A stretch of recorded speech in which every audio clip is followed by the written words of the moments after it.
fois. Si c'est par grâce que nous sommes sauvés dans ce contexte, ce n'est plus par les œuvres. Autrement, la grâce n'est plus une grâce. Et si c'est par les œuvres qu'on serait sauvé, ce n'est plus une grâce. Autrement, l'œuvre n'est plus une œuvre. C'est bien, hein? C'est intéressant. Moi, ça me parle toujours. J'aime vraiment revenir à des choses qui sont dans les fondements de notre foi et qui nous permettent de rester accrochés vraiment à Jésus et à l'œuvre qu'il a faite à la croix. Et ici, dans ces chapitres, Paul est en train de parler aussi de son cœur pour le peuple juif qui a endurci et qui pour beaucoup a rejeté la bonne nouvelle de Jésus. Ils l'ont crucifié, ils s'opposent à Paul lorsqu'ils arrivent dans différents endroits pour annoncer la bonne nouvelle, pour annoncer l'évangile, pour annoncer que le royaume de Dieu est proche, pour annoncer l'œuvre que Jésus a accomplie sur la croix et qui nous permet d'être sauvés. Et il dit quand même qu'il y a un reste selon l'élection de la grâce. Et c'est là qu'il rajoute que si c'est par grâce, ce n'est plus par les œuvres.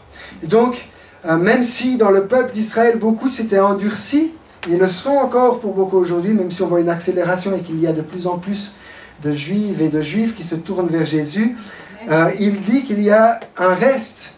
Et alors qu'Élie pensait être tout seul, il dit non, tu n'es pas tout seul. Il y en a un grand nombre, il y en a des milliers qui sont là et qui sont avec toi, qui n'ont pas plié le genou. Et donc ce reste qui est là, qui est sauvé aussi, c'est par l'élection de la grâce. C'est par le moyen de la grâce qu'ils ont été sauvés. Et j'aimerais qu'on revienne là-dessus parce que ce verset, ce qui me marque particulièrement, c'est qu'il nous rappelle tous un petit peu à l'ordre parce qu'on est tellement vite en tant qu'être humain poussé à vouloir pouvoir compter sur nous-mêmes et quand même mériter un peu quelque chose. Et là, il dit tellement clairement, si c'est par grâce, c'est pas les œuvres, et si c'est les œuvres, c'est pas la grâce. Donc c'est soit A, soit B, mais c'est pas A, demi-B, ou demi-A, demi-B, ou trois quarts B, trois quarts, un quart A, ou trois quarts A. Un quart B, si vous voulez faire des maths. C'est vraiment soit l'un, soit l'autre. Et donc, il y a bien une voie qui serait celle d'appliquer parfaitement la loi dans notre vie, qui ferait qu'on pourrait être totalement juste, parce que la loi de Dieu est sainte. Elle nous montre exactement quel est le standard que Dieu a placé. Mais cette voie-là, il suffit d'une tâche et c'est déjà fini. Nous serions tenus de mettre en pratique vraiment l'ensemble de la loi constamment pour y parvenir. Donc, c'est pas possible. Et un peu plus loin dans ce même chapitre, dans la fin de ce discours, verset 32, Paul dit « Dieu a enfermé tous les hommes dans la désobéissance ». Ça concerne les femmes aussi, même si c'est écrit homme ici. Mais elles sont peut-être un peu plus obéissantes que les hommes, je ne sais pas. Dieu a enfermé tous les hommes dans la désobéissance pour faire miséricorde à tous. Et donc, une des choses que nous devons comprendre, c'est que la raison pour laquelle Dieu a donné la loi, ce n'était pas simplement pour dire aux gens, voilà comment vous allez être sauvés, c'était pour leur dire, vous n'êtes pas capables par vous-même. La loi est un enseignant ou un pédagogue, quelqu'un qui nous prend par la main pour nous amener à Jésus, pour nous amener à ce point où nous nous rendons compte, j'y arrive pas moi-même. J'ai besoin de quelqu'un d'autre qui le fait à ma place. Elle nous apprend une chose, c'est que nous n'y arriverons pas par nous-mêmes. Nous ne sommes pas à la hauteur. Dieu est 3 fois saint et nous ne pouvons pas nous en sortir juste par nos propres œuvres. C'est pas, ici, quand on dit œuvre, vous pourriez traduire par bonne action, peut-être, ça aidera certains à voir ça, mais c'est pas par nos bonnes actions. C'est vraiment par la grâce. Et si on doit compter sur nos bonnes actions, alors c'est plus quelque chose qui nous est offert gratuitement. Et si c'est quelque chose qui nous est offert gratuitement, ça ne peut plus être une bonne action, ça ne peut plus être une œuvre, parce qu'une œuvre, elle demande un salaire. Et donc, ce n'est pas notre mérite qui va nous faire entrer. Donc c'est vraiment important qu'on garde ça dans notre tête constamment. D'une certaine manière, on le sait, mais on se fait tous un peu rattraper par cela. Maintenant, on pourrait se dire, ok, on n'y arrive pas, Dieu nous amène tous au paradis, et certaines personnes pensent qu'on ira tous au paradis. Et ce sera bien comme ça. Et ça n'a aucun impact sur notre vie, c'est simplement on ira au paradis, on vit comme on veut, on fait comme on veut. Mais ce n'est pas non plus ça. Quand c'est A ou B, si c'est les œuvres, ça voudrait dire qu'on va vers la sainteté, et puis B, ça voudrait dire qu'on n'a rien à faire, mais est-ce que ça veut dire qu'on peut continuer de vivre de la même manière? Non, B, qui est la grâce, A, c'était la solution des œuvres, c'était la loi, B, ce serait la grâce, ça ne veut pas dire qu'on n'a plus rien qui doit changer dans notre vie. En fait, tout va changer. Et le fait que Dieu agisse par grâce ne met pas dans l'ombre sa justice. Parce qu'on pourrait dire tout le monde ira au paradis, mais du coup, moi j'ai un gros problème. C'est injuste. C'est totalement injuste. Si Dieu ne traite pas le problème du mal sur la terre, c'est injuste. Et le besoin de justice, c'est quelque chose qui anime les hommes et les femmes sans doute le plus fort. Quand je fais des entretiens d'embauche parmi les éducateurs, ça m'arrive pour mon équipe régulièrement, et dans l'institution qu'on doit engager quelqu'un de nouveau, si on leur pose la question qu'est-ce qui les fait vibrer ou qu'est-ce qui peut les mettre en colère, la plupart des gens, en tout cas un grand nombre, répondent l'injustice. Ça me met en colère, l'injustice. Et beaucoup de gens, surtout dans le social, ils sont mus par cette envie de réparer un peu quelque chose, parce qu'il y a des enfants qui subissent de manière injuste des souffrances dans leur famille. Il y a des adultes qui subissent des souffrances injustes, des femmes, des hommes, et il y a cette envie d'amener un peu de réparation quand même. Et il y a une réalité, c'est que sur cette terre, nous ne rencontrerons jamais une justice complète. La justice des hommes, elle n'est pas suffisante. Donc nous avons tous besoin de comprendre qu'il y a une justice supérieure qui un jour va être totalement appliquée, réalisée, accomplie, et que le problème du péché, du mal sur la terre, Dieu va le régler complètement. Donc moi, ça me fait du bien de savoir que Dieu n'a pas enterré sa justice en disant « Bon, je prendrai tout le monde au ciel parce que ça m'embête de les envoyer en enfer. » Parce que le ciel ne serait pas mieux que la terre, si on faisait juste ça comme ça. S'il n'y avait pas de transformation, s'il n'y avait pas de changement, si c'est pour se retrouver dans l'éternité avec les mêmes problèmes qu'ici, parce que les cœurs n'ont pas été transformés, alors c'est pas très intéressant. Ce qui est merveilleux, c'est de savoir que lorsque nous serons avec Dieu pour l'éternité, le ciel sera toujours parfait, Dieu sera toujours parfait, rien ne sera souillé, rien ne sera endommagé, tout ce qui est là-haut va être maintenu dans la perfection. Nous serons dans la gloire de Dieu, dans la joie de Dieu, il n'y aura plus de larmes, Dieu aura essuyé toutes les larmes de nos yeux, nous serons dans quelque chose qui est juste extraordinaire. On entendra des choses que nous ne pouvons même pas imaginer, nous verrons des choses que nous ne sommes même pas capables d'imaginer. Quelques personnes qui ont eu des visions ou du ciel et qui disent mais même les couleurs, c'est impossible de les décrire, elles sont tellement encore plus belles que ce qu'on voit. Alors, avant tout, on va se baser sur la parole plus que sur l'expérience des uns et des autres, mais Dieu, donc, va accomplir aussi sa justice, même s'il choisit de nous sauver par grâce et que ce ne sera pas nos bonnes œuvres qui vont nous permettre d'être sauvés. Et c'est là que c'est la bonne nouvelle, c'est que Jésus est venu. Pour Dieu, c'était tellement important de nous éviter de souffrir pour l'éternité qu'il a choisi de souffrir sur la croix à notre place. Qu'il a choisi de prendre la mort à notre place et que Jésus a été fait péché.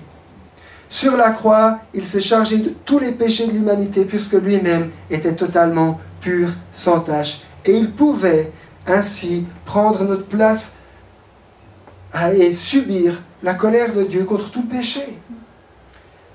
Et il fallait qu'il soit un être humain pour qu'on soit du même règne. Je ne peux pas régler les problèmes. Si mon fils fait une bêtise, je ne vais pas taper le chat. Le chat n'y peut rien. Il faudrait que ce soit quelqu'un, c'est mon fils qui doit prendre la responsabilité de ce qui s'est passé. Et je veux quelqu'un, peut-être il y a quelqu'un d'autre qui pourrait dire, moi je vais payer à sa place, mais ce n'est pas le chat qui va venir payer à sa place. C'est quelqu'un de la même nature qui va le faire. Et c'est pour ça que Jésus est venu sur la terre, que Dieu se fait homme pour prendre notre nature et pouvoir, d'un point de vue légal, parce qu'il y a aussi des questions légales, même spirituellement, prendre notre place. Et la justice de Dieu est accomplie en Jésus sur la croix. C'est quelque chose qui est vraiment précieux de savoir que Jésus l'a fait à notre place, et je l'ai entendu dans beaucoup de prières. Dans Romains 4, versets 22 à 25, mais je vais juste lire déjà la fin. Il est dit, versets 24 et 25, Jésus a été, notre Seigneur a été livré pour nos offrandes et ressuscité pour nos offenses, pardon. Pour nos offenses, ouais, c'est pas bon. C'est déjà passé, merci. Pour nos offenses et ressuscité pour notre justification. Donc à un moment donné, Jésus se livre à cause de nos fautes. Il aurait pu prendre le péché, payer pour nous, être un sacrifice qui meurt une fois pour toutes, mais il voulait aussi que nous puissions participer à sa vie éternelle. Et donc, il est ressuscité pour que nous puissions obtenir une pleine et entière justice. Dans ce que je disais tout à l'heure, je vais revenir un tout petit peu en arrière, parce que j'ai traité le point de la justice que Dieu devait accomplir. Il l'accomplit en Jésus. C'est lui qui prend la punition à notre place. Mais quand on se dit qu'il y a la justice de Dieu qui doit être accomplie, il y a aussi quelque chose que Dieu a mis en place. Je ne sais pas si vous avez déjà remarqué, mais il y a à peu près personne qui a vu Dieu. Il y a quelques personnes qui ont eu des visions. Il y a ceux qui ont vu Jésus, mais personne ne voit Dieu. Et je crois que c'est pas pour rien que Dieu fait ça. C'est parce qu'il veut vraiment que nous décidions de croire en lui et d'accepter ce qu'il a accompli. C'est sa manière de faire en sorte que sa justice soit accomplie dans notre vie, à nous aussi. D'accord? Parce qu'on pourrait se dire, ah mais Jésus est mort, il a payé, donc maintenant tout le monde peut aller au paradis comme ça. Mais de nouveau, Dieu voulait que quelque chose change dans notre vie. Dieu voulait pouvoir nous transformer. Dieu voulait pouvoir donner sa nature aux hommes et aux femmes, pas simplement laver le péché, mais il veut nous donner sa justification. C'est ce qu'on a entendu avec la résurrection de Jésus.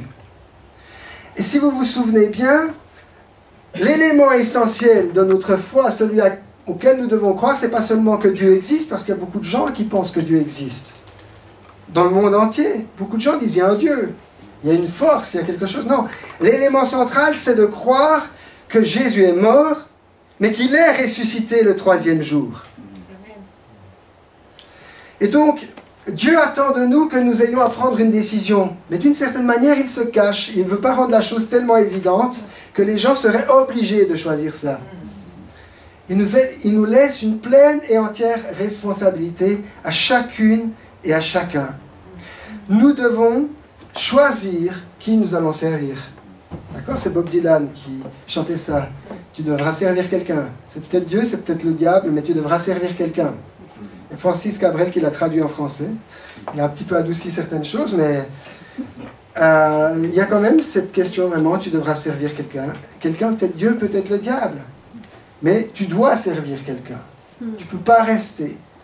Et une des choses que j'ai vues, je fais une petite allusion, mais tu ne peux pas rester sans décision en disant « je reste comme ça ». Une des choses qu'on a vues au CERN, c'est que même dans le vide, il y a quelque chose pour les physiciens. Le vide, en tant que néant, n'existe pas en physique. Même dans le vide, quand vous enlevez tout, il y a des forces qui se manifestent. Ça peut vous plier des plaques, le vide, à l'intérieur du vide. Donc il y a des forces qui sont en action dans le vide. Donc le vide, c'est pas rien. Et si vous avez du vide, il va toujours chercher à attirer la matière. Donc, vous ne pouvez pas rester sans choix. Vous ne pouvez pas rester sans décider qui vous allez servir. D'une manière ou d'une autre, vous allez servir quelqu'un. Donc, autant faire le bon choix dans notre vie, de qui nous allons servir. Et donc, on peut se dire, je vais servir Dieu à ma façon, avec mes forces, et revenir dans la loi. On peut se dire, je vais faire tout ce que je peux pour lui faire plaisir. Dieu dit, non, c'est pas ça que je t'ai demandé. Tout ce qu'il fallait faire pour que tu puisses être réconcilié avec moi, c'est accompli. Maintenant, ce que je veux, c'est qu'effectivement, tu choisisses d'accepter l'œuvre que j'ai faite. C'est que tu acceptes que Jésus est mort pour toi et que le 3e jour, il est ressuscité. Parce que lorsque tu prends cette décision d'accepter cela, tu me donnes le droit de transformer ta vie. Et Dieu ne va pas forcer les gens à transformer leur vie. Si quelqu'un n'aime pas Dieu et n'a pas envie d'être avec lui, il ne va pas le forcer. Si quelqu'un préfère rester loin de Dieu, il va le laisser comme ça. Si quelqu'un aime mieux sa vie sans Dieu, Dieu veut lui permettre de rester. Mais Dieu veut régler cette question que le mal doit être traité dans notre vie. Et du coup, il nous a mis face à ce choix. Est-ce que tu acceptes ce que Jésus a fait à la croix? Est-ce que tu acceptes de me laisser mettre ça en action dans ta propre vie? Est-ce que tu acceptes de me laisser te transformer? Est-ce que tu acceptes de recevoir la justice qui vient de moi? Elle est gratuite, mais elle demande que tu renonces à toi et que tu acceptes de marcher à ma suite. Donc on ne peut pas la gagner. Ce n'est pas une œuvre, ce n'est pas une récompense qui nous est donnée parce qu'on a fait de bonnes choses, mais c'est une grâce qui nous est donnée parce qu'on a fait un choix, pris une décision. Et elle est là pour tout homme et toute femme. Et quand nous faisons cela, nous lui permettons du coup d'entrer dans notre vie et d'amener cette justice. Nous croyons à sa résurrection et nous recevons sa justification. Alors, des fois on a de la peine à bien comprendre, et le verset que vous avez pour cette année, si j'ai bien compris, c'est le soleil de justice qui se lève. Et avec la justice vient la guérison. Il y a quelque chose qui se passe lorsque nous recevons la justice de Dieu. Il y a notre vie qui est guérie de tout le péché, de toute la malédiction, de toutes les douleurs, de toutes les souffrances. Dieu est là et il va venir avec sa justice et il va nous transformer. Il y a une guérison qui va venir. Mais cette justice, de nouveau, quand on parle du message de la justice, c'est être totalement juste devant Dieu. On lit par exemple le verset, j'en parlais avec Bob Cole hier soir, ce verset qui dit « La prière du juste a une grande efficacité ». Et des fois on lit ça puis on se dit « Ah, si je veux que Dieu entende mes prières, il faut vraiment que je fasse attention à être juste. Et puis il faut que je fasse ça et ça et ça, et que j'évite ceci, que je lise assez ma Bible, que je prie assez, et là peut-être que Dieu va m'entendre. » Et la vérité, c'est que par la foi, nous sommes rendus justes. C'est de nouveau pas nos œuvres, mais c'est vraiment l'œuvre de Jésus, cet échange qui a été fait. Il a pris nos péchés à la croix et il nous a donné sa justice. Et c'est ce qu'on lit aussi dans 2 Corinthiens 5 au verset 17. Celui qui n'a pas connu le péché, il l'a fait devenir péché afin qu'en lui nous devenions justice de Dieu. Ce n'est pas une demi-justice, c'est la justice de Dieu que nous recevons. C'est la sainteté de Dieu que nous recevons. Et parfois on se dit, ah, je dois être saint. Dieu a dit, vous serez saints car je suis saint. On peut se dire, moi les premières fois quand je lisais ça, pendant longtemps, je me disais, waouh, la barre est haute pour arriver jusque-là. Mais en fait, c'est simplement que Dieu nous dit, comme je suis saint et que vous recevez ma nature lorsque vous m'acceptez, vous aussi vous êtes saint. Vous aussi, vous êtes mis à part de ce monde. Vous aussi, vous devenez différent de la génération dans laquelle vous êtes nés parce que vous êtes transformés et que vous recevez la nature de Jésus-Christ, la puissance du Saint-Esprit dans votre vie. Totalement juste. Et du coup, nous avons ce libre accès auprès du Père. Nous sommes pardonnés, nous sommes justifiés. J'étais aussi interpellé par 2 Corinthiens, en lien avec tout cela. Et comme je disais, lorsque nous faisons le pas de dire à Dieu, maintenant je crois que Jésus est Seigneur, parce qu'il a vaincu la mort. Et il sera du coup le Seigneur de ma vie, puisqu'il est plus fort que la mort. Que la seule chose qui peut m'empêcher de continuer de vivre, ce serait la mort. Mais Jésus est plus fort, donc c'est lui qui va être mon roi. C'est lui qui va être mon Seigneur. Et je crois qu'il est ressuscité. Et je crois ça dans mon cœur. Je parviens à la justice en croyant du cœur. Je parviens au salut en déclarant ceci de ma bouche, que désormais, je suivrai Dieu. C'est pour ça que c'est tellement important de dire ce que Dieu a fait pour nous aussi et de déclarer ce que nous croyons à son sujet. Il y a une puissance dans les paroles que nous prononçons. Dans les Corinthiens, au chapitre 5, c'est là qu'il est dit que si quelqu'un est en Christ, il est une nouvelle créature. Les choses anciennes sont passées et toutes choses sont devenues nouvelles. Vraiment, quand nous donnons notre vie à Christ, le passé est derrière une fois pour toutes. Nous pouvons vraiment regarder de l'avant. J'aime bien, quelqu'un a dit, si le diable vient te rappeler ton passé, rappelle-lui son futur. Parce que le nôtre est glorieux, le sien un peu moins. Mais ça veut dire que nous avons à regarder vers l'avant. Parce que les choses anciennes sont derrière. Elles sont devenues nouvelles. Ce qui est intéressant de regarder, c'est le verset ou les versets avant. Parce que c'est pas juste, on aime bien prendre ce verset pour nous-mêmes. Et on doit le faire. Parce que ça nous permet de nous positionner correctement dans la foi sur le fait que nous sommes une nouvelle créature. Mais si vous lisez ce qui est écrit avant,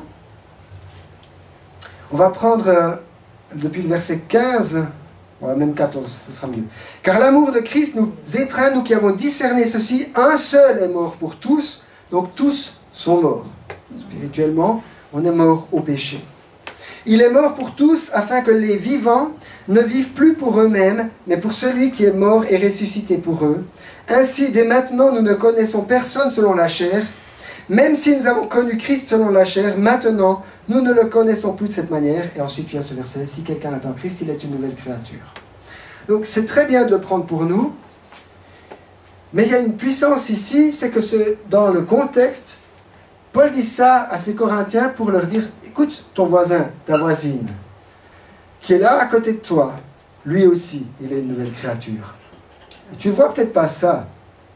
Tu vois ses défauts, tu vois ses problèmes, tu vois ses difficultés, mais si quelqu'un est en Christ, il est une nouvelle créature. Et ce qu'il dit juste avant, c'est « Maintenant, nous ne connaissons plus les gens selon la chair, selon ce qu'on voit simplement avec nos yeux, et selon leurs défauts, qui sont peut-être encore là. » Parce qu'eux aussi, comme toi, ils ont besoin encore de crucifier leur chair. Mais on ne va pas apprendre à connaître les gens d'après leurs défauts. On va les connaître d'après le fait qu'ils sont une nouvelle créature. Qu'est-ce que Dieu a placé dans la vie de ma sœur, dans la vie de mon frère? Qu'est-ce que Dieu fait en lui et au travers de lui? En quoi est-ce qu'on est complémentaires? En quoi est-ce que je peux le bénir ou la bénir? En quoi elle et lui me bénissent? Et c'est là que c'est tellement précieux d'avoir ces moments où nous nous rassemblons et où nous sommes ensemble, puisque nous allons être ensemble, cette famille d'hommes et de femmes, de jeunes et de moins jeunes, qui sont des personnes transformées à des stades différents de leur marche, mais tous et toutes transformés, et tous et toutes avec le passé derrière et l'avenir qui est devant nous. Donc, c'est juste tellement merveilleux de se dire que non seulement nous n'avons pas à mériter notre salut, mais lorsque Dieu nous donne le salut par sa grâce, il nous transforme une fois que nous avons fait le choix de suivre. Et cette transformation nous permet de faire partie d'une famille d'hommes et de femmes qui, comme nous, ont été transformés. Et ensemble, nous vivons dans cette grâce.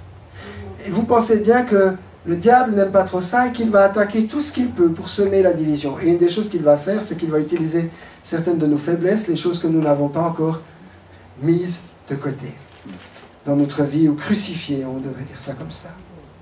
Et donc, parfois, nous sommes dans cette marche avec Dieu, et ici, un autre mot, mais je vais y venir à ce texte.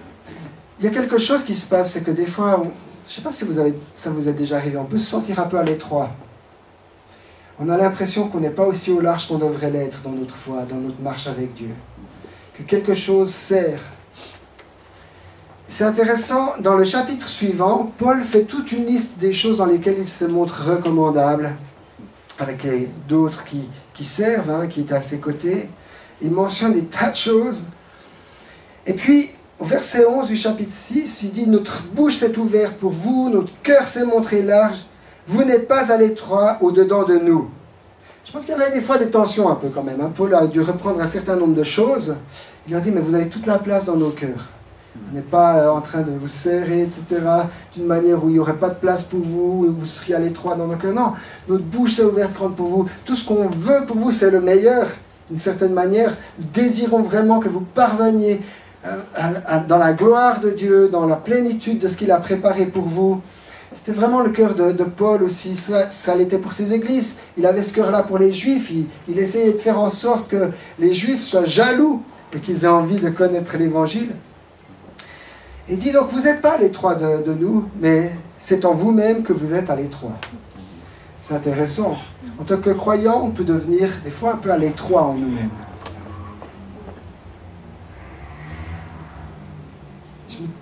pendant longtemps, je me disais, oui, mais qu'est-ce que ça veut dire? Et regardez juste ce qu'il dit à la suite. Verset 13.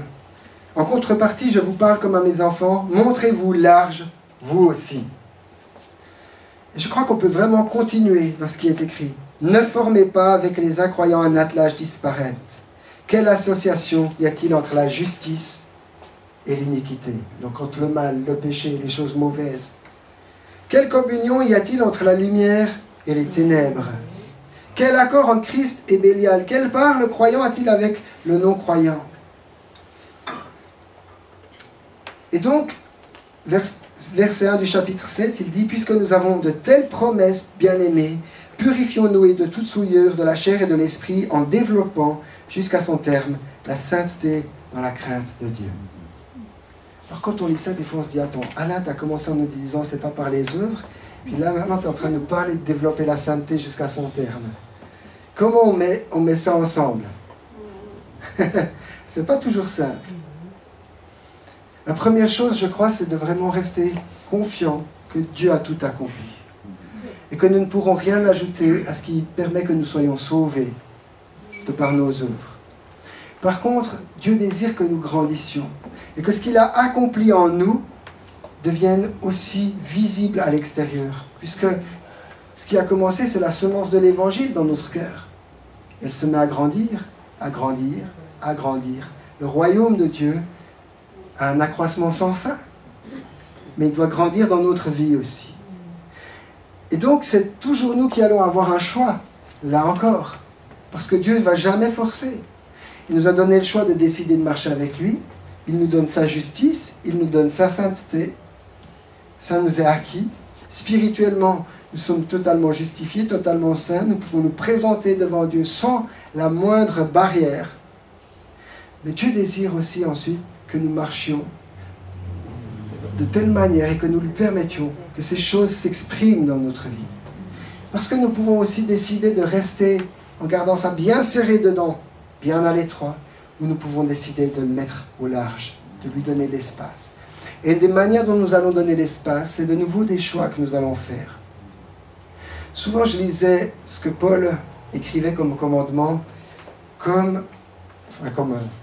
conseil, commandement, il dit ne mentez pas, etc. Je le lisais, je me disais, mais Paul, il prêche la grâce et il donne plein d'ordres, plein de commandements.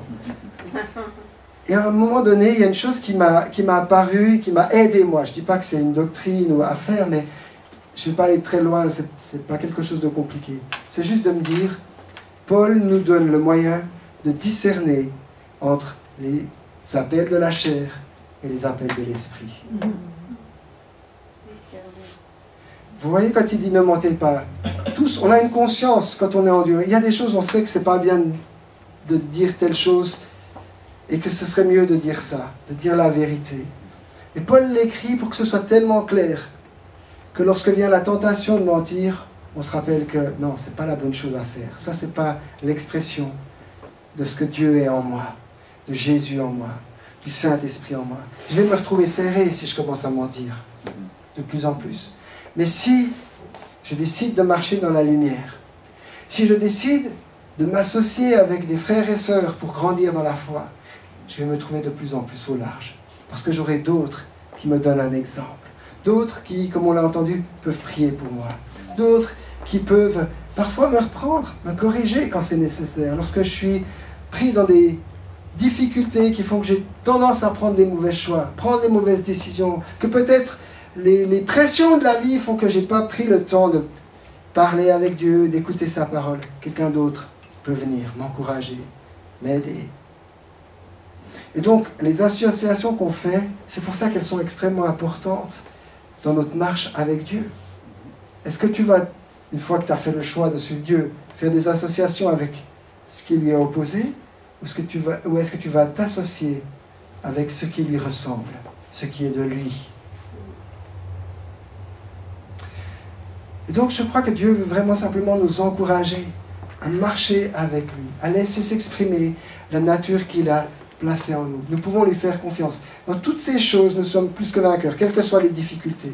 Même si nous trébuchons, même si nous péchons, il est fidèle et juste pour nous pardonner. Il suffit simplement qu'on vienne vers lui, on lui dit désolé Seigneur, j'ai péché, je te demande pardon, je me relève, je recommence à marcher, à avancer. Et vous allez me dire, oui, mais je suis tombé tellement de fois. Regardez un bébé qui apprend à marcher. Combien de fois il doit se relever jusqu'à ce que ça fonctionne et qu'il tienne bien sur ses deux pattes? Combien de fois il doit faire des pas un peu hésitants avant de réussir à courir? On est dans le même développement. Il n'y a pas de condamnation en Jésus-Christ. Il y a un appel à continuer, à avancer, à choisir la vie. Choisis la vie, choisis la vie, choisis la lumière. Tu l'as fait au début, tu as décidé, lorsque tu as entendu la bonne nouvelle, de croire et tu as reçu mon pardon, tu as reçu ma justice. Maintenant, continue de choisir la vie, choisis la vie. Dieu a mis devant nous la vie et la mort. À nous de choisir la vie. Et une des choses que nous avons aussi pour choisir la vie, c'est de faire attention à ce que nous allons mettre dans notre cœur, d'une part, et ce que nous allons laisser sortir dans notre bouche. Mais ça va ensemble. Parce que la vie et la mort sont au pouvoir de la langue. Donc tu choisis la vie avec ce que tu vas dire, en prenant des décisions, en prenant position, en osant dire quelque chose. Ce qui a posé un problème dans l'Allemagne nazie, c'est que beaucoup de chrétiens n'ont pas osé dire. Ils se sont tus, même s'ils n'en pensaient pas moins. Donc il ne suffit pas de penser. À un moment donné, il faut oser ouvrir la bouche. Mais il y a une autre réalité, c'est que c'est de l'abondance du cœur que la bouche parle. Donc ce que tu mets dans ton cœur va influencer ce qui va sortir de ta bouche. Et donc pour choisir la vie, il va falloir choisir ce que tu laisses entrer par tes oreilles et par tes yeux, qui sont des choses qui vont venir remplir ton cœur. D'accord? Et donc c'est là déjà que nous commençons à choisir la vie. Lorsque nous décidons ce que nous allons regarder, ce que nous allons écouter, et les actes dans les directions dans lesquelles nous allons aller. On ne le fait pas pour obtenir plus de salut, mais on le fait parce que nous voulons grandir avec Dieu. Parce que nous sommes comme lui. Parce que son amour nous presse. Parce que sa grâce agit en nous. Parce qu'elle nous enseigne comment vivre. La grâce nous enseigne. Elle ne nous condamne pas, elle ne nous écrase pas, elle nous enseigne. Et c'est ce que Dieu est en train de faire dans nos vies. Et il y a une absolue certitude que tu peux avoir, c'est que Dieu t'aime constamment. Et que si tu as accepté son sacrifice, même s'il y a le moindre faux pas, il est prêt à pardonner et à laver et à restaurer la justice. Constamment, constamment, constamment. Amen. Amen. Ne laissez pas la culpabilité vous arrêter. Et c'est pour ça qu'on doit toujours revenir aussi à ce que je disais au début, c'est par grâce. Parce que si ça devient un moment donné les œuvres, la culpabilité va trouver sa place. Et vous pouvez vous poser la question, si vous vivez avec beaucoup de culpabilité, où est-ce que j'ai encore besoin de réaliser que ce n'est pas moi qui fais la différence, mais que c'est Jésus qui l'a faite. Parce que Jésus vous a lavé. Et il n'y a aucune condamnation pour ceux qui sont en Jésus-Christ. Amen. C'est un message extraordinaire. Ça a coûté des jets de pierre à Paul qu'il s'est ramassé sur la tête. Ça lui a coûté des tas de difficultés. Ça lui a coûté de devoir aller se justifier devant des rois et devant des gouverneurs. Ça lui a coûté que beaucoup de personnes l'ont vraiment maltraité, l'ont battu, l'ont rejeté des villes, etc. Beaucoup de persécutions. Parce qu'il ne voulait pas laisser autre chose que ce message du salut par grâce que nous obtenons au moyen de notre foi. Pour lui, c'était essentiel de rester là-dessus. Et c'est ce qu'il dit aux Galates. Mais quand quelqu'un vient avec un autre évangile, vous l'acceptez tellement facilement. Et c'était quoi cet autre évangile? C'était faites-vous circoncire, faites des œuvres, assurez-vous que vous irez au ciel, gardez bien toute la loi. Il dit non, non, non, arrêtez. Qui vous a ensorcelé? C'est pas rien comme mot. Qui vous a ensorcelé? Vous avez tellement bien commencé, vous avez tout reçu, vous avez reçu le Saint-Esprit lorsque vous avez cru. Vous avez cru lorsque vous avez écouté. Et donc, vous qui avez si bien commencé, est-ce que vous voulez vous remettre sous la malédiction? Parce que celui qui pratique la loi doit la pratiquer en entier, et s'il n'en est pas capable, il se met sous un joug d'oppression. Donc, Paul se battait pour ça. Il n'y a aucune condamnation. Il n'y a rien que nous puissions ajouter à l'œuvre que Jésus a faite. Mais nous voulons lui ressembler. et nous marchons de gloire en gloire. Et nous suivons les injonctions du Saint-Esprit dans notre cœur, les impulsions du Saint-Esprit. Et nous laissons cette vie qui est en nous se manifester au travers de nous. Amen. Amen. Je vais tantôt finir. Je dis ceci parce que je suis revenu vraiment beaucoup sur l'aspect de notre salut, de notre position avec Dieu. Mais la réalité, c'est que tout ce que Dieu a pourvu pour nous se reçoit sur le même principe. C'est-à-dire que si vous avez besoin d'être libéré, d'être guéri, c'est exactement le même principe qui s'applique. Ce n'est pas par vos œuvres. C'est toujours uniquement par grâce. Puisque ça fait partie de l'œuvre de la croix, comme le pardon de vos péchés. La guérison, elle est dans les rayons du soleil de justice. C'est pour ça que c'est tellement important de rester dans cette vérité, dans ce fait, parce que c'est plus qu'une promesse, c'est un fait que vous êtes juste. C'est important d'y rester parce que c'est là aussi qu'est la guérison. Même la guérison physique, la guérison de votre âme, la guérison de vos émotions, autrement. La guérison de vos finances, la guérison de votre famille, de vos relations. Tout ça se trouve dans la justice que Dieu nous a donnée, dans sa grâce.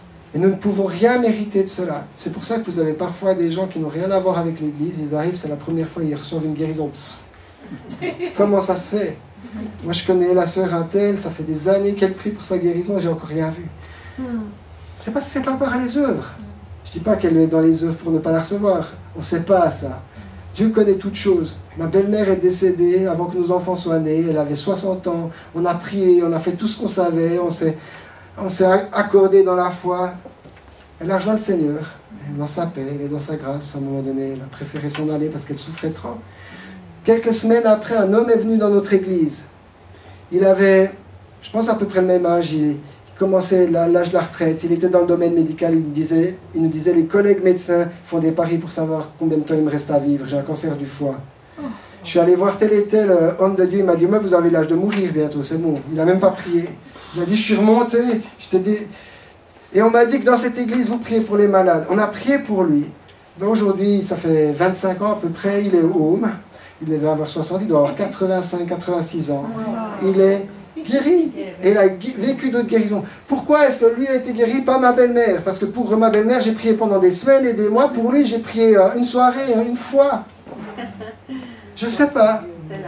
Je demanderai à Dieu quand on ira au ciel. Et puis Dieu ne va pas me dire pourquoi. Parce que c'est entre lui et ma belle-mère. Et c'est entre lui et cet homme. Et ça ne me regarde pas. Il y a une chose qui me regarde. C'est de continuer à faire sa volonté. De continuer à prier pour les malades. De continuer à proclamer la bonne nouvelle. De continuer à m'attendre à ce que des hommes et des femmes soient réconciliés avec Jésus. Et réalisent qu'ils n'ont pas de problème avec Dieu. S'ils font simplement le choix de marcher avec lui, ils seront réconciliés. Ils auront une relation de gloire avec lui, une relation d'amitié, une relation dans la paix, et ils pourront recevoir de Dieu et ils pourront lui donner toute la gloire qui lui revient. Amen. Amen. Et ça, c'est notre marche. On avance, on ne sait pas tout ce qu'il y a. J'ai un mot d'ordre dans la vie, je l'ai pris de Pierre Truchel, mais je l'ai un petit peu amélioré pour ma part. Non, je ne l'ai pas amélioré. Modifié. Je l'ai modifié, on va dire ça comme ça. J'étais en Afrique quand j'avais 18-19 ans dans un camp avec Jeunesse en Mission, il était l'orateur. Et il nous a lancé ce mot d'ordre. Le meilleur est devant nous. Vous le connaissez. Il y en a d'autres qui le disent, mais c'est de lui que je l'ai entendu en premier. Le meilleur est devant nous. Après quelques années de le dire, j'ai pas changé la fin, mais j'ai dit, j'ai pas changé cette phrase-là, mais j'ai juste ajouté, je sais pas ce qu'il y a entre, mais le meilleur est devant moi. Parce que la réalité, c'est que je ne sais pas tout ce qui entre, mais le meilleur avec Jésus est toujours devant moi. Quelles que soient les choses qui se passent. Et quelqu'un a dit, pour le non-croyant, cette terre est la chose la plus proche du ciel qu'il puisse expérimenter. Wow. Mais pour le croyant, cette terre est la chose la plus proche de l'enfer qu'il puisse goûter. Donc moi, je continue à garder les yeux fixés devant, et j'ai envie que beaucoup d'autres réalisent que c'est la chose la plus proche de l'enfer et non pas la plus proche du ciel qu'ils auront goûté. Amen. Et c'est pour ça que ce message, nous devons l'avoir dans notre cœur. Il n'y a pas à venir taper sur les gens, il y a juste à venir avec ce message de Jésus, de Paul. Soyez réconciliés avec Dieu, acceptez sa justice, acceptez sa paix, acceptez son œuvre et laissez-le vous transformer. Amen. Et il va le faire. Et nous sommes tous en progrès, mais il agit en nous qui croyons, comme nous l'avons entendu, par sa parole qui est puissante, et nos vies sont vraiment bouleversées Amen. Et nous allons de gloire en gloire. Et je disais la même chose que pour le salut, pour la guérison que pour le salut et les autres choses. Nous grandissons là-dedans, tous. Quand je priais pour les malades au début, je ne voyais pas autant de résultats que j'en vois maintenant et j'espère que dans 20 ans, j'en verrai plus. Si Dieu me fait la grâce d'être là dans 20 ans encore. Je l'espère. Mais je veux grandir et nous grandissons de la même manière que nous progressons dans notre marche avec Dieu et que la réalité de la personne de Jésus se manifeste de plus en plus dans notre vie lorsque nous décidons de croire et de nous remplir de sa parole. Et donc, plus Jésus se manifeste en nous et plus il y a de joie, plus il y a de paix, plus il y a de conscience de sa justice, plus il y a d'amour pour notre prochain, de compassion, et plus il y a sa paix qui se manifeste aussi dans notre relation avec les autres, plus il y a aussi de guérison qui va couler de notre vie. Amen. Amen. Parce qu'il y a de moins en moins ce voile qui a été déchiré, ce voile de notre chair qui est là et qui empêche que ça coule. Amen. Nous crucifions la chair et nous croyons en Jésus. Amen. Et nous sommes non pas à l'étroit au-dedans de nous, mais dans un plus en plus large. Amen. Et un homme de Dieu qui disait, ce que vous voyez, eh bien je peux vous dire qu'en Dieu, je suis 3 fois plus grand que ça au moins. Comment ? Je peux vous dire qu'en Dieu, je suis au moins 3 fois plus grand que ce que vous voyez de vos yeux. Parce qu'il disait, on grandit, on continue de grandir avec Dieu. Et cet homme voyait beaucoup de signes et de prodiges. C'était Smith Wigglesworth. Il disait, je me sens tellement plus grand dans l'esprit que ce que mon corps pourrait contenir, parce que nous grandissons avec Jésus. Seigneur, nous te remercions parce que ta parole est vivante.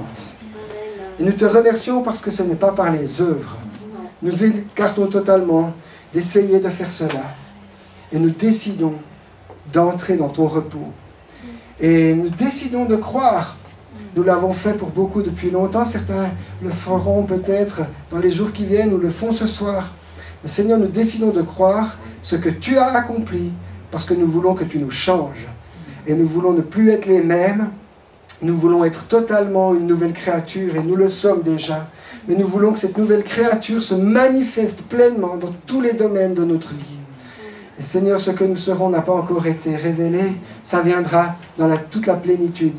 Mais ce n'est pas parce que ça viendra que nous voulons rester les bras croisés ici et nous dire, je reste dans ma médiocrité. Seigneur, nous sommes appelés à marcher de gloire en gloire, par la foi et pour la foi. Et Seigneur, nous marchons avec toi. Nous marchons à ta suite et nous marchons ensemble. Et nous nous encourageons en voyant que nous sommes toutes et tous des nouvelles créatures dont le passé est derrière et dont l'avenir est glorieux en toi. Seigneur, nous te remercions parce qu'il n'y a pas de condamnation pour nous. Nous n'avons pas à condamner nos frères et sœurs. Nous pouvons simplement grandir avec eux et nous exhorter tant qu'on peut dire aujourd'hui. Parce qu'aujourd'hui, c'est le jour du salut, c'est le jour de la transformation, c'est le jour de la guérison, c'est le jour de la délivrance. C'est le jour où nous te rencontrons d'une manière fraîche et nouvelle. C'est le jour où nous avons ce privilège d'être en communion avec toi. Et Seigneur, nous te bénissons parce que ce soir, nous pouvons avoir tout cela en toi. Tout est à disposition. Et tout est possible pour celui qui croit. Alors nous décidons de croire parce que tu es fidèle à ta parole et que tes promesses sont oui et amen en Jésus-Christ. Il n'y a pas oui et non, non, elles sont oui et amen en Jésus-Christ. Et nous les recevons avec joie, Seigneur. Et nous venons puiser avec joie aux sources du salut. Et nous venons boire à la source, Seigneur. Et nous voulons être de ceux qui marchent sur la voie sainte avec une joie éternelle qui couronne nos têtes, qui venons vers toi, qui entreront un jour dans la gloire. Seigneur, pour le moment, nous sommes là sur cette terre. Et nous voulons que ton règne vienne et que ta volonté soit faite sur la terre comme au ciel. Dans notre vie d'abord, mais aussi au travers de nos vies. Là où tu nous as placés, pas seulement lorsque nous sommes réunis, mais lorsque nous sommes à gauche et à droite, que la salière a été secouée et que nous sommes dans ce monde pour lui donner du goût. Pour que beaucoup puissent être touchés par toi. Seigneur, nous te bénissons pour cela. Alléluia. Seigneur, nous voulons simplement aussi être attentifs à ce que tu veux faire ce soir. Alléluia. Alléluia. Alléluia. Yes. Alléluia. On va prendre le temps de prier pour les personnes qui ont besoin de guérison notamment. On va commencer par des guérisons physiques, peut-être besoin de guérison de l'âme aussi, mais on va s'attendre à Dieu pour la guérison physique. Dieu le fait. Il y a quelques semaines, j'étais en Croatie. J'étais j'étais invité dans une église, il y aura à peu près le même nombre de personnes qu'ici. Et on a aussi fait des réunions pour implanter une église dans une autre ville. J'étais à Poula dans l'église, et puis ils ont pour projet d'implanter une église à Rijeka, donc c'est une ville un peu plus grande, c'est en Istrie. Et Dieu a vraiment fait de belles choses. Et lorsque nous étions à Rijeka, le deuxième soir, une femme est venue, et j'avais simplement prêché, un message tout simple. Et à la fin, je leur ai dit, maintenant vous pouvez recevoir la guérison. Des personnes se sont approchées en disant, simplement sans compris pour moi, j'ai été guéri, quelque chose qui s'est passé dans mon corps. Et pendant que les personnes donnaient le témoignage, une autre femme qui avait des douleurs depuis une dizaine d'années à la nuque, qui avait une influence même, ça irradiait dans le visage, ça posait des problèmes musculaires, a été totalement guérie, instantanément, sans même compris pour elle, sans même qu'on la touche.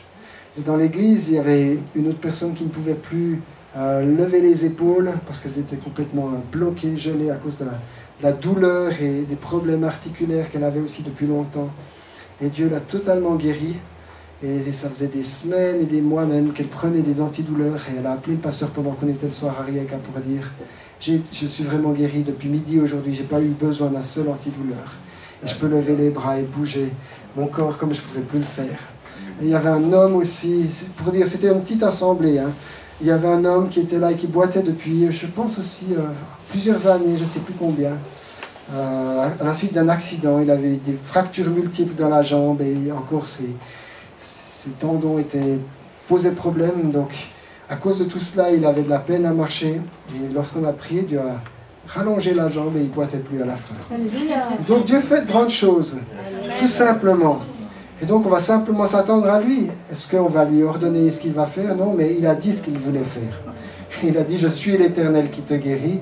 Et sous mes rayons, il y a la guérison. Et par mes meurtrissures, vous êtes guéris. Par ces meurtrissures, vous avez été guéris. C'est déjà accompli.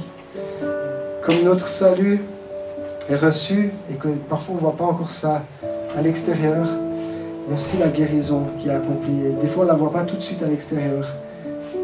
Mais à un moment donné, elle se manifeste, elle est là. Pas parce qu'on a mérité plus, parce que c'est le moment. Peut-être que notre foi se déclenche, peut-être que l'interrupteur est poussé de la bonne manière dans notre cœur. Mais Dieu est bon. Oui. Il est toujours bon. Oui. Amen. Et plus on prend de l'âge, et je crois plus on peut le dire, quand on marche avec lui, Dieu est vraiment bon. Je méritais tellement peu sa grâce, je méritais tellement peu tout ce qu'il a fait dans ma vie, tout ce qu'il nous a donné, toutes les manières où il a été présent. Mais il est là, et il touche. Seigneur, ce soir, je prie au nom de Jésus pour mes frères et sœurs ici qui ont besoin de guérison. Je te demande au nom de Jésus d'étendre ta main. Seigneur, comme lorsque 4 amis ont amené le paralytique, il est dit que tu enseignais et que la puissance de Dieu était là pour guérir. Et Seigneur, j'ai simplement partagé ta parole. Peut-être que pour certains c'était très clair, peut-être pour d'autres c'était trop compliqué, je ne sais pas. Peut-être que je n'ai pas été parfait, mais toi tu es parfait. Nous savons que tu nous aimes et que tu as pris sur toi la cause de toute la souffrance du monde qui est le péché. Et que tu t'es chargé de nos douleurs, tu t'es chargé de nos souffrances. Et qu'aujourd'hui encore, tu es celui qui guérit. Et je te prie, Père, au nom de Jésus, étends ta main. Tu connais exactement les besoins les uns des autres, ici. Et alors que nous sommes là simplement dans ta présence, nous accueillons ton Saint-Esprit qui guérit. Tu es là depuis le début, mais Seigneur, nous voulons accueillir cette action de guérison dans nos cœurs, dans nos corps. Nous ne méritons pas. Et nous ne venons pas sur cette base-là, Seigneur. Nous venons à cause de ton nom, pour qu'à ton nom tu donnes gloire. Nous venons parce que tu nous as dit que tu nous aimes. Nous venons parce que tu nous as dit que nous sommes tes enfants. Nous venons parce que tu nous as dit que tu nous acceptais tels que nous sommes et que nous sommes justifiés. Nous venons parce que tu as dit que tu es venu pour détruire les œuvres du diable et que tu allais de lieu en lieu en guérissant tous ceux et toutes celles qui étaient sous l'oppression du diable, car Dieu était avec toi. Parce que l'onction du Saint-Esprit était là et elle est là ce soir, Seigneur. Et nous venons parce que tes promesses sont oui et amen en Jésus-Christ. Alors nous les recevons. Si vous avez besoin de guérison, vous pouvez simplement mentionner ce que c'est à Dieu et lui dire ce soir, je te remercie parce que tu m'aimes. Parce que tes promesses sont pour moi. Je te remercie parce que je suis réconcilié avec toi. Je te remercie parce que tu m'as donné ta justice. Tu m'aimes d'un amour éternel. Alors je reçois ta guérison. Je reçois ce cadeau que tu m'offres gratuitement. Au nom de Jésus. Je te dis merci Seigneur, parce que tu t'es chargé de mes douleurs. Tu t'es chargé de mes souffrances, de toutes mes maladies. Et je n'ai plus à les porter. Je reçois ta vie. Seigneur, au nom de Jésus, touche mes frères et sœurs maintenant. Et tends ta main, tu es en train de le faire. Et je prends autorité sur tout esprit d'infirmité qui voudrait les maintenir dans la maladie. Je prends autorité sur tout esprit qui veut les empêcher de vivre la santé divine. Seigneur, là où il y a eu des traumatismes, où l'ennemi est venu mettre comme un verrou, Seigneur, j'ordonne que ce verrou spirituel saute. Et nous prenons autorité sur tout esprit de surdité, de cécité, tout esprit qui vient empêcher de respirer correctement. Au nom de Jésus, je vous lie et je vous chasse des corps maintenant. Vous n'avez aucun droit parce qu'ils ont été justifiés, elles ont été justifiées par Jésus-Christ. Et il n'y a plus aucun droit pour l'ennemi. Le sang de Jésus a coulé pour chaque personne ici. Elles ont été purifiées par son sang. Elles ont été pardonnées. Satan, tu n'as aucun droit. Esprit de maladie, vous partez au nom de Jésus. Vous quittez les corps maintenant. Je prends autorité sur vous. Vous quittez les corps. Vous savez que vous n'avez pas à rester et vous vous en allez au nom de Jésus. Tout esprit qui amène de la confusion s'en va au nom de Jésus. Tout esprit d'incrédulité qui veut empêcher de recevoir la grâce, le don gratuit de Jésus-Christ, s'en va maintenant au nom de Jésus. Tout aveuglement est ôté au nom de Jésus. L'évangile glorieux resplendit. Par la foi et pour la foi, nous nous en emparons. Au nom de Jésus. Le diable est vaincu. L'ennemi de nos âmes est vaincu. Jésus est plus que vainqueur. Et avec lui, nous triomphons en tout lieu. Alléluia. Viens, continue ton œuvre, Saint-Esprit. J'ai l'impression en particulier que Dieu est en train de toucher quelqu'un qui a des fortes douleurs à la tête. Je sens juste un point, mais peut-être qu'il y a quelqu'un qui est concerné par des fortes douleurs à la tête ici. Et Dieu est en train d'enlever ça aussi au nom de Jésus. Si vous sentez que ça bouge, vous dites maintenant ça sort au nom de Jésus. Ça n'a plus rien à faire dans ma vie. Je renonce à cela au nom de Jésus. Seigneur, merci pour ce que tu es en train de faire maintenant dans les corps. Merci parce que ta présence est à l'œuvre. Alléluia. Jésus, touche. Yes. Si vous avez...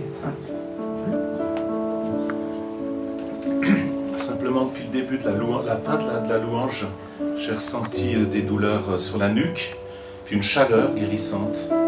Et je pense qu'il y a une personne qui doit prendre ça pour elle maintenant. C'est vraiment sur les cervicales, et puis aussi frontale, partant un peu des fois sur la gauche. C'est peut-être ce soir que vous l'avez, c'est peut-être dans la semaine, je ne sais pas. Mais j'ai ressenti, des fois je ressens par des perceptions comme ça. J'ai l'impression que j'ai mal à la tête alors que je n'ai pas mal à la tête, ou que j'ai mal à la nuque alors que ce n'est pas le cas. Donc c'est pour quelqu'un, ou pour deux personnes différentes. Peut-être qu'il y a aussi une personne qui a un problème d'hypertension, qui a des chaleurs dans la tête aussi.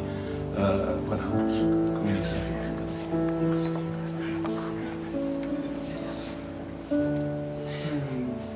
Et là où vous êtes, s'il y a quelque chose que vous n'arriviez pas à faire à cause des problèmes, je vous encourage maintenant à mettre votre foi en action et à le faire. Par exemple, si vous avez des problèmes pour lever les bras, levez les bras. Si vous avez des problèmes pour faire aller les jambes, faites aller vos jambes. Ou si vous aviez mal au dos, testez.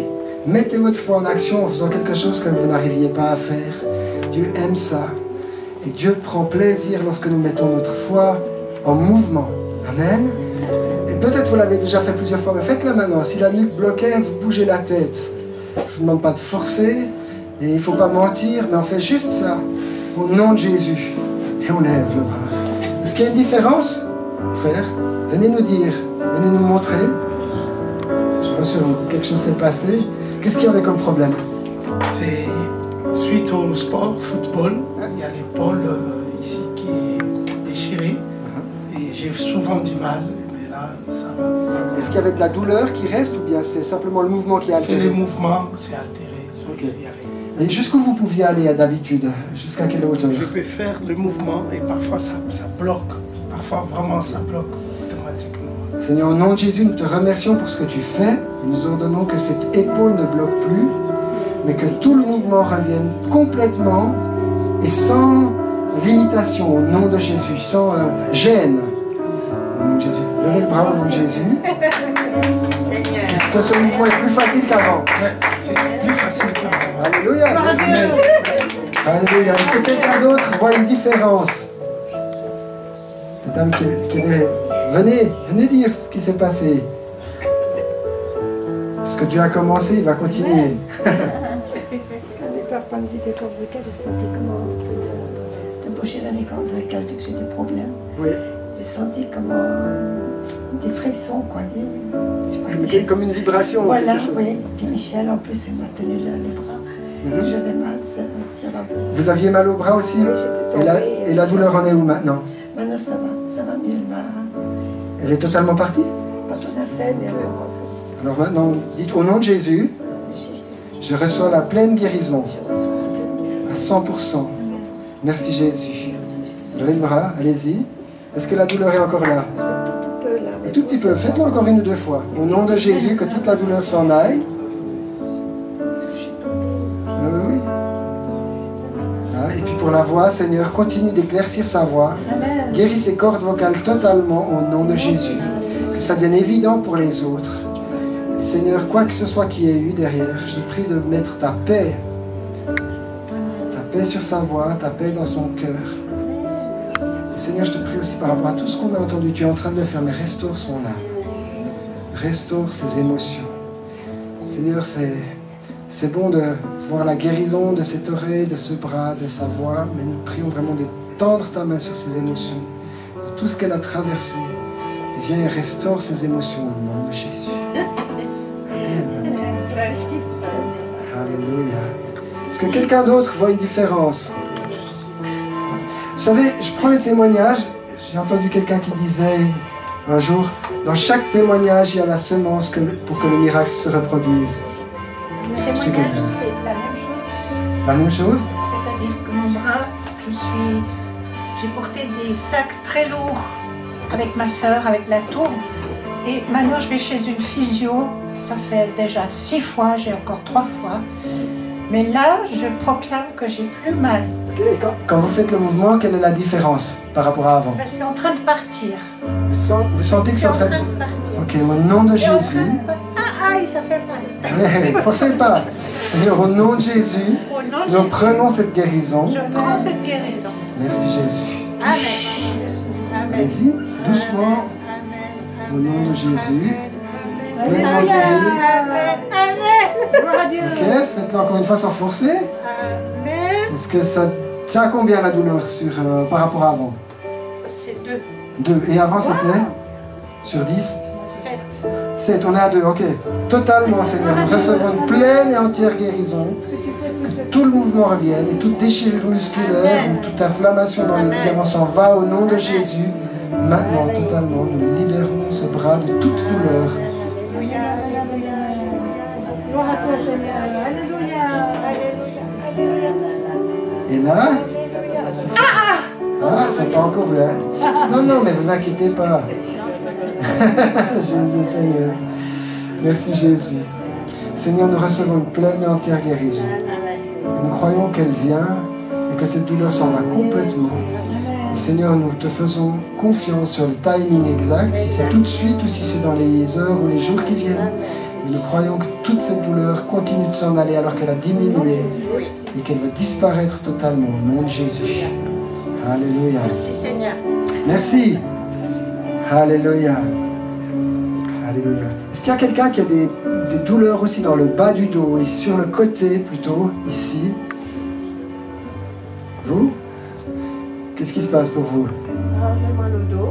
Ah, vous avez mal au dos justement? Ok. Et puis je fais que de tousser. Ok. Si je lis la Bible, je fais tousser. Ça, c'est pas normal, je suis pas d'accord. D'accord, oui, effectivement. Je prends au Seigneur. Donc, quand elle lit la Bible, elle tousse. Ouais. Et vous toussez aussi autrement? J'ai toussé tout à l'heure. J'aime pas ça. Ok. Est-ce que vous avez déjà vu une amélioration, quelque chose qui a bougé maintenant? Maintenant, quand on était là? Non. D'accord, vous venez pour la prière directement.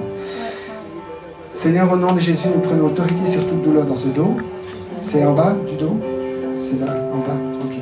Seigneur, nous prenons autorité sur toute douleur dans ce dos et sur tout ce qui provoque ces toux au nom de Jésus. Nous ordonnons que tout cela s'en aille maintenant.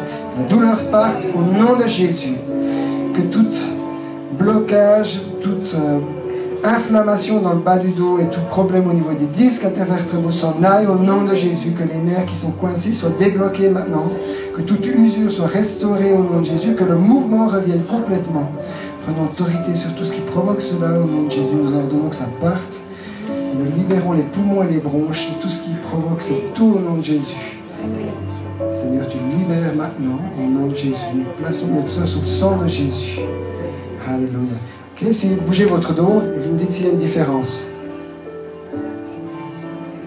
Toujours encore mal. Est-ce que c'est un peu mieux ou est-ce que c'est la même chose qu'avant? C'est la même chose que moi. Seigneur, J'ai fait aussi du physio. oui, mais bon, ça n'empêche pas. C'est bien de faire de la physio puis d'aller chez le médecin. Il n'y a pas de souci, il faut y aller, mais je veux juste savoir s'il y a une différence et on va s'attendre à ça. Seigneur, touche son dos encore au nom de Jésus. Touche maintenant. Et tends ta main. Merci Seigneur pour la guérison dans le bas du dos ici. Nous en donnant à toute douleur de s'en aller au mouvement d'être restauré. Je sens très chaud. C'est chaud. C'est la puissance de Dieu. Ok. Alléluia. C'est ça que mon corps ça fait chaud. Ok. J'ai une chaleur. Une chaleur dans tout le corps. Continue, Saint-Esprit. C'est la présence de Dieu. Alléluia. Alléluia. Touche. Plus. Continue.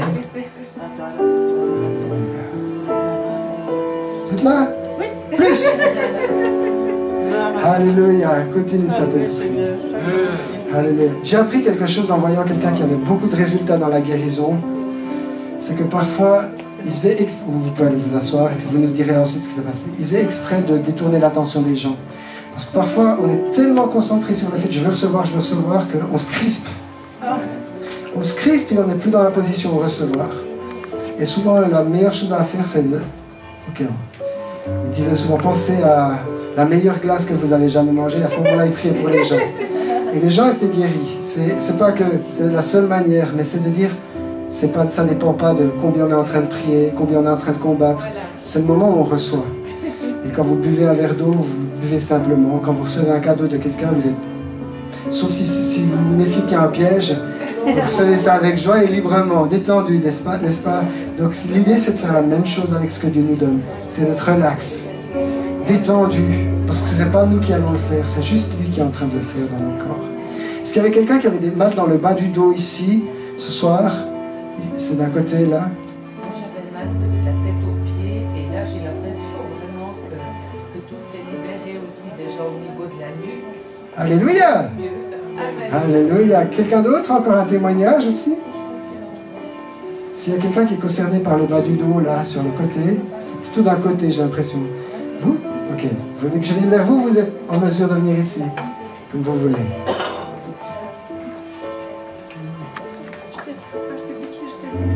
Vous avez été brûlé quand vous étiez petite. Tout ce côté, ça bloque. Vous posez votre main là où c'était arrivé. Seigneur, au nom de Jésus, nous venons contre toutes les conséquences de cet accident au nom de Jésus, tout ce qui reste et qui l'empêche de vivre pleinement et entièrement. Je prends autorité sur ces douleurs dans le côté du dos et tout ce qui est trop tendu dans la peau, tout ce qui pourrait empêcher le mouvement. Au nom de Jésus, touche et restaure. Parce que tu es celui qui le fait et nous recevons de toi. Je te prie, Seigneur, aussi de toucher dans son âme tous les traumatismes de ces brûlures. Au nom de Jésus. d'enlever les traumatismes, d'enlever tout ce qui est venu dans son âme et qui a été pesant depuis ces années. Au nom de Jésus, restaure son âme, restaure toute douleur. Est-ce que vous pouvez sentir une différence?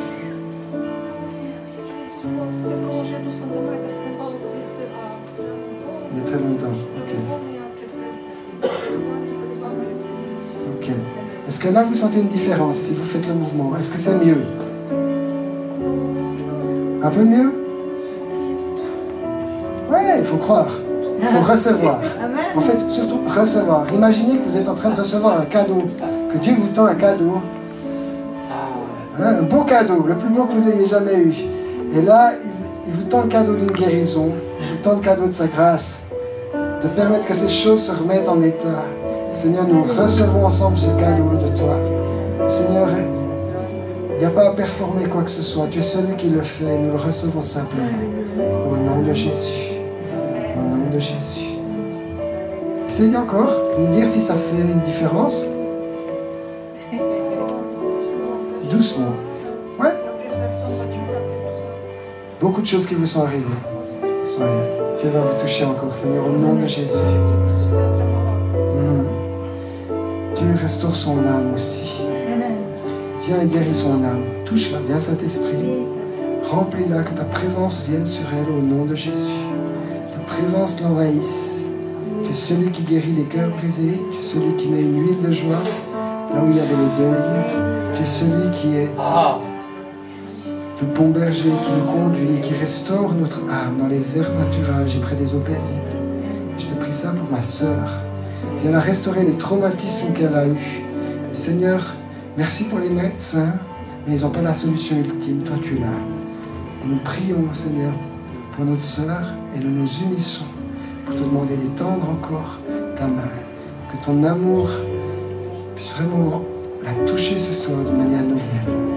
Au nom de Jésus. Au nom de Jésus. Merci Jésus. Vous pouvez retourner à votre place. Merci. Alléluia. Dieu continue d'agir. Amen. Dieu est bon. J'aimerais juste... La musique est tous... On a encore 2 minutes ou bien il faut que je m'arrête? Sinon je te donne le micro. C'est pendant qu'elle continue. Simplement, si on peut fermer les yeux un moment. Et accueillir encore simplement la présence de Dieu dans nos corps, dans nos cœurs. Là où vous êtes. Recevez la présence de Dieu. Viens Seigneur. Viens Jésus. D'une certaine manière, même si on est ensemble, vous entrez dans ce lieu secret de communion avec Jésus. Vous pouvez simplement être là, lui manifester votre reconnaissance, votre joie d'être vers lui, et le laisser vous parler et vous toucher.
sachez que je suis l'Éternel.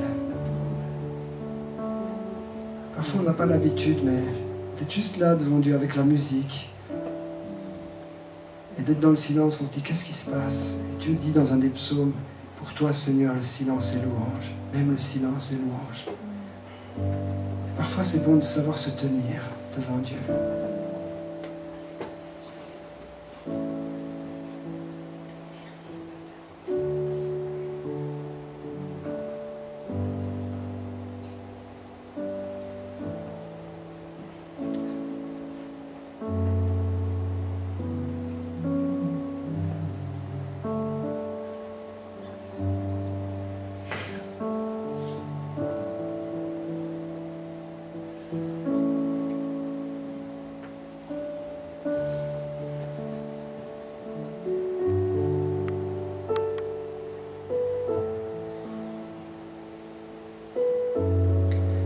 Ce soir qui a besoin de faire ce pas de foi dont on a parlé tout à l'heure. Dire à Dieu, je vais te faire totalement confiance. Confiance que Jésus a payé pour moi, qu'il est mort à ma place et qu'il est ressuscité le 3e jour.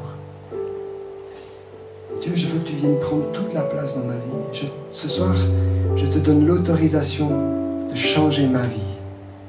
Peut-être que vous n'avez jamais fait ce pas. Peut-être c'est la première fois que vous êtes dans une réunion comme celle-là. Vous réalisez combien Dieu est proche. C'était le message de Jésus. Le royaume de Dieu est proche. Il est tout près de toi. Il se laisse trouver quand on le cherche. En venant ici, c'est une manière de le chercher. Et il se laisse trouver. S'il y a quelqu'un qui doit faire ce pas ce soir, qui souhaite le faire, je vous invite simplement là où vous êtes à dire à Dieu que vous croyez de tout votre cœur qu'il est mort pour vous. Et que vous croyez qu'il a vaincu la mort. Et dites, je crois Seigneur que tu es mort à ma place. Que tu as pris tous mes péchés. Et je crois que tu es ressuscité le 3e jour. Et parce que tu vis, j'ai la vie éternelle. Et je suis lavé, purifié de tous mes péchés. Merci Seigneur. Aujourd'hui tu vis. Et tu vis en moi. Je te donne ma vie et je te la confie. Transforme-la. Transforme-moi pour que je sois toujours plus comme toi.